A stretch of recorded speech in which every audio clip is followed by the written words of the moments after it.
Un saludo, jóvenes. Yo soy la profesora Marta Gabriela Ochoa Guzmán y los acompañaré en esta materia de biología que corresponde al tercer semestre con el tema Biología como ciencia y su método de estudio. Iniciamos.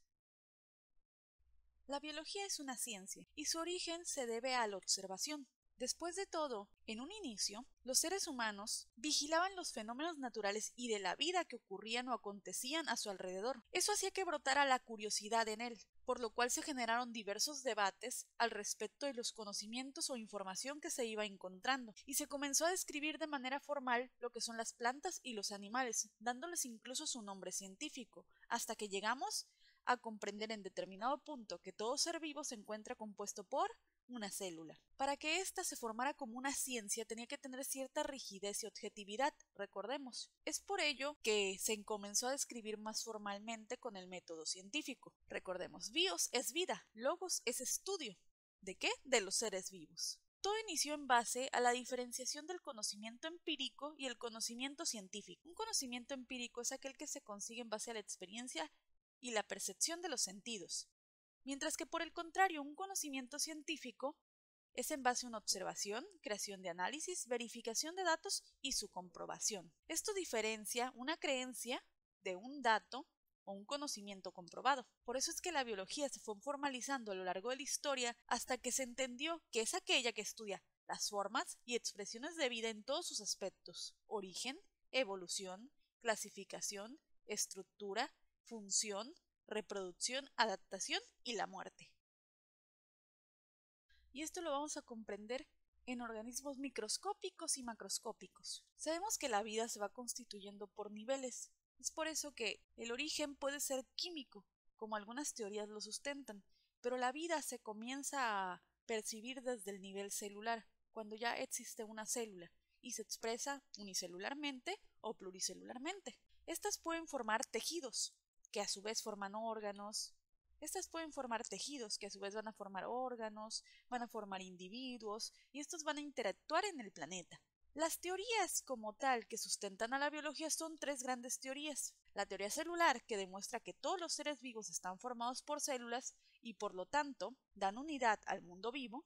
La teoría de la evolución, que muestra que los seres vivos que conocemos, con toda su diversidad, tuvieron un origen en común y están emparentados entre sí. Y por otro lado, la teoría del gen, que nos muestra la base de la continuidad, de la permanencia y de los caracteres hereditarios que van pasando de una generación a otra. ¿Por qué son teorías? Porque estas han surgido en base a las investigaciones y hay múltiples aspectos que se consideran para cada una y no están establecidas como leyes, ya que pueden modificarse pequeños aspectos.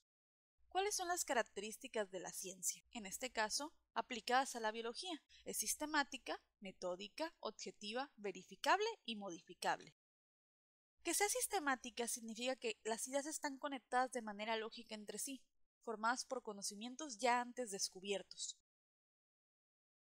Metódica. Aplica a procedimientos que responden a una lógica previa que le permite el estudio de la realidad, es decir, ir paso por paso. Objetiva. Es encontrar la verdad de los fenómenos que se estudia, que no influyan prejuicios, intereses, religión o la personalidad de quien está realizando el estudio. ¿Qué sería lo contrario de objetiva? Subjetivo. Entonces ahí involucraríamos todo esto que mencionamos: prejuicios, intereses, religión o personalidad, y podría alterar el resultado de nuestro estudio. Verificable. Los conocimientos que genera la ciencia se pueden comprobar de forma racional. Esto quiere decir que por más que yo repita el experimento y lo analice, me va a llevar a los mismos resultados una y otra vez. Entonces yo estoy verificando constantemente. Modificable. En la ciencia no todo es definitivo, ni totalmente exacto. Cambia a medida que hay nuevos descubrimientos. Esto quiere decir que ante un nuevo descubrimiento, un conocimiento previo que teníamos para sistematizar ciertas cosas puede cambiarse. Es por esto que si aplicamos este tipo de estudio a la ciencia, a la tecnología, a investigaciones sociales o incluso a descubrir ciertas cosas que suceden en la vida cotidiana, nos llevará a ser más objetivos y más precisos con nuestros hallazgos. A su vez, ¿Cómo se aplica el método científico? Bueno, tenemos que como primer paso hacer una observación de los problemas que existen. Y aquí vemos un ejemplo con Alexander Fleming, el cual descubrió la penicilina, pero fue un hallazgo fortuito, porque en algunos cultivos que él tenía no había crecimiento porque estaba invadido por hongos. Entonces, ¿aquí cuál era el problema en sí? Bueno, que mis crecimientos de cultivos de bacterias no estaban creciendo debido a la presencia de la invasión de un hongo. Entonces, en base a esta observación generaremos varias preguntas. ¿Por qué no crecen las bacterias alrededor del hongo? ¿Qué tipo de hongo es el que crece en la caja de Petri? ¿Qué voy a hacer con la información que tengo? ¿Ocurre lo mismo en las demás cajas de Petri si se contaminan con el mismo hongo?